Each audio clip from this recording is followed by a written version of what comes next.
అందరికీ నమస్కారం.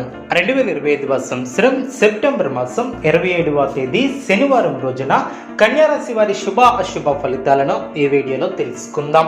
మొదటిసారిగా మా ఛానల్ చూస్తున్నట్లయితే లైక్ చేసి సపోర్ట్ చేస్తారని ఆశిస్తున్నాం. ఈ వీడియో చూసే ముందు ప్రేక్షకులకు చిన్న విన్నపం. శ్రీ దుర్గామాత అమ్మవారి ఆశీస్సులతో జ్యోతిష్యం చెప్పబడిన విద్య, ఉద్యోగ, వ్యాపార సమస్యలు, ప్రేమించిన వారు దూరం కావటం వంటి సమస్యలు, స్త్రీ పురుష వశీకరణం చేయబడిన ఇంటి సమస్యలు కానీ, శారీరకంగా కానీ, మానసికంగా కానీ ఎటువంటి సమస్యలు ఉన్నా సరే పూజారి గారు ప్రత్యేక పూజలు చేసి మీ యొక్క సమస్యలను పరిష్కరించేదల్లా నమ్మకంతో ఒక్కసారి ఫోన్ చేయండి. మీకు శాశ్వత పరిష్కారం చేయబడిన కన్యారాశి వారికి ఒక సంఘటన ఆలోచింపచేసేలా చేస్తుంది. తోటివారితో కలిసి శుభ కార్యక్రమాలలో పాల్గొంటారు.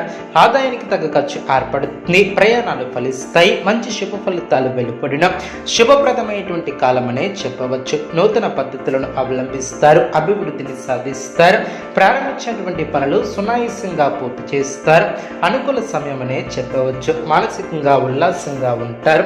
అదేవిధంగా వృధా ప్రయాణాలు చేయకుండా జాగ్రత్త వహిస్తారు. దూర ప్రయాణాలు లాభసాటిగా సాగును. మానసికంగా దృఢంగా ఉంటారు. దైవబలం పరిపూర్ణంగా ఏర్పడుతుంది. పట్టుదలతో విజయ సోపానాలను అధిరోహిస్తారు. సమాజంలో కీర్తిని గడిస్తారు.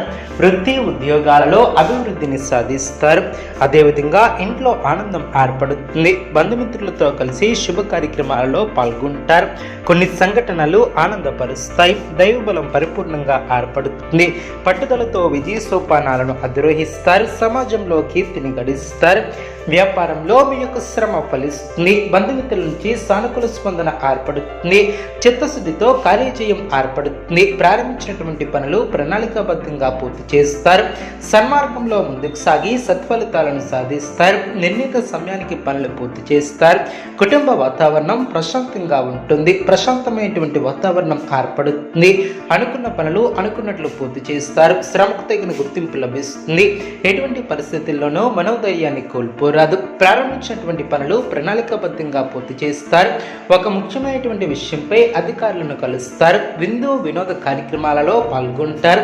కుటుంబ వాతావరణం ప్రశాంతంగా ఉంటుంది. అదేవిధంగా అభివృద్ధికి సంబంధించినటువంటి శుభవార్తలను వింటారు. సమాజంలో మీ యొక్క పేరు ప్రతిష్టలు పెరిగిన అదేవిధంగా ఆర్థికంగా అనుకూల ఫలితాలను సాధిస్తారు. ఇబ్బందుల నుంచి బయటపడతారు. అనవసరమైనటువంటి విషయాలను పెద్దవి చేసి చూడటం సరికాదు. ప్రగతిని సాధిస్తారు. ముఖ్యమైనటువంటి విషయాలలో లావాదేవీలలో అనుకూలత ఏర్పడుతుంది. జాగ్రత్తలను తీసుకుంటారు. ఉద్యోగంలో శుభ ఫలితాలు వెలువడిన చేపట్టే పనుల్లో అనుకూలత ఏర్పడుతుంది. ఉత్తమ ఫలితాలు సిద్ధిస్తాయి. నూతన ఆలోచనలతో మంచి కార్యక్రమాలను ప్రారంభిస్తారు. చిన్న చిన్న ఇబ్బందులు ఉన్నా అవి మీ యొక్క అభివృద్ధికి అడ్డురవ్వు. ఆధ్యాత్మికంగా శుభకాలమనే చెప్పవచ్చు. కీలక నిర్ణయాలను తీసుకుంటారు. ఆనందం తగ్గకుండా చూసుకుంటారు. గట్టి ప్రయత్నాలు ఫలిస్తాయి. కుటుంబ సభ్యులను కలుపుకుని వెళ్ళడం చాలా మంచిది. ఉద్యోగమున సమస్యల నుంచి బయటపడతారు. అవాంతరాలు తొలగున అదేవిధంగా వ్యాపారం మరింత ఆనందంగా సాగున దైవ దర్శనాలను చేసుకుంటారు. నూతన వాహన యోగం ఏర్పడిన ఆస్తి వివాదాలను పరిష్కరిస్తారు.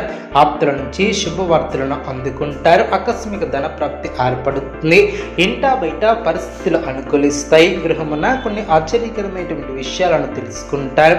ఉద్యోగాలలో ఒత్తిడులను అధిగమిస్తారు. అదేవిధంగా సంఘంలో ప్రముఖుల నుంచి విశేషమైనటువంటి ఆదరణ ఏర్పడుతుంది. ధన వస్తు వాహన లాభాలు ఏర్పడిన నూతన పద్ధతులను అవలంబిస్తారు. మానసికంగా దృఢంగా ఉంటారు. వ్యాపారంలో లాభాలను అందుకుంటారు.